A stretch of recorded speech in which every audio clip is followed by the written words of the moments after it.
So does this mean Minshew's going to compete with Jalen Hurts and put some pressure on there? Or does this mean, like we've heard Joe Flacco perhaps say, you know, he doesn't really want to be the mentor type. Like, is Gardner Minshew going to be more of a mentor to Jalen Hurts? How do you see this shaking out in Philadelphia, Key?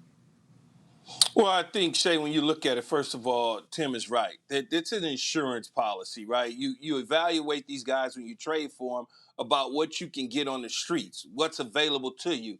Does it make more sense to go get a guy who essentially is a veteran who started a number of games in the National Football League and knows how to play the position as a pro versus a guy who's never took a snap underneath the center? He's not challenging Jalen Hurts whatsoever. This is Jalen Hurts' job to lose. They want to see what Jalen Hurts is long term because they've invested into him now. They moved on from Carson Wentz and they said to themselves, okay, we now have this guy that we drafted out of Oklahoma who's going to be our starting quarterback over the next several years. Joe Flacco was there, but we saw Joe Flacco in the preseason, right? It was kind of like mixed bag. One week he looked like he was carving people up and he was going to be okay. The next week he looked like he couldn't even get out of his own way. So you still want to have the depth at the position. And Gardner Minshew is still young enough to where he can just become some developmental type quarterback over a long term for a backup, you know, and be good at backing somebody up for the rest of his career,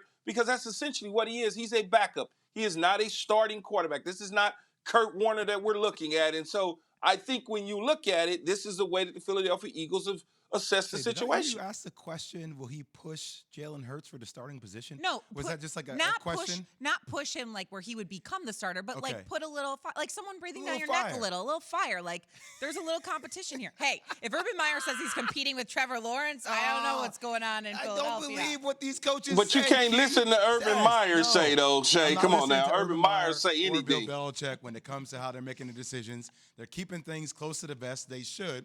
And look, I don't think anybody needs to be brought in to push Jalen Hurts. From what I've seen with Jalen Hurts from the time I've known him, he's very competitive. He will push himself. Look, Nick Mullins was let go because of the injury to his elbow. Joe Flacco, it didn't seem like it was working. He wasn't playing well. I think this is a great pickup. And I know it's going to be a random thought, but like I'm sitting there watching Gardner Minshew go there, and I'm like, what's going on, Dallas? What's going on, Cowboys? Like, couldn't this be, if you have a guy like Dak Prescott, who is injury prone, who's been out this year, isn't a guy like Gardner Minshew somebody that you guys should be going after instead of the Eagles getting a guy like that? I mean, doesn't that Indianapolis make sense? or Well, if you don't know he's available, you don't know that Gardner Minshew's available because the Philadelphia Eagles may have only been talking to the Jacksonville Jaguars. Why would they like tip their hand I hear you. when they know, it's kind of like you don't know what's going on, and before you look up, bam, it's done. And quite frankly, the Cowboys probably, are waiting to see what happens with a guy like a Nick Foles or some of these other veteran quarterbacks that's out there. Pittsburgh they have a slew of quarterbacks that could become available. Dallas could essentially, find themselves picking up. I'm only going on what the experts say. And Dan Graziano said that it's no surprise that Gardner Minshew was available. There was no surprise. Like, it's something that a lot of people in the league knew was available. So I'm just telling you what Dan said, and it feels like when I watched it happen, and look, I'm pulling for Dak. I want Dak to remain healthy the whole season. I think they have a chance to be a top 5 offensive. They better be a top 5 offensive team in the league. But that's one of those get-ups or those pickups that you feel like it was a missed opportunity by the Cowboys a little bit. Cowboys, what about the Colts? I mean, they got injuries, issues.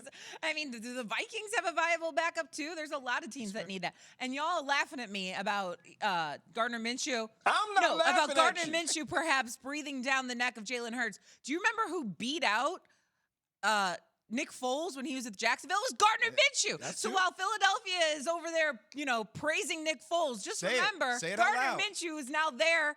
Beat out Nick Foles in Jacksonville. So you predicting Minshew to beat out Jalen Hurts? Is that what you're predicting? I'm not predicting that. Okay, you just got hyped. Just saying, there is someone to create a little bit of something there. Let's put it in context, though, Shay. Nick Foles got hurt. Gardner Minshew is a good little story. I like the glasses and the mustache and the headband. Little story. It was a good story.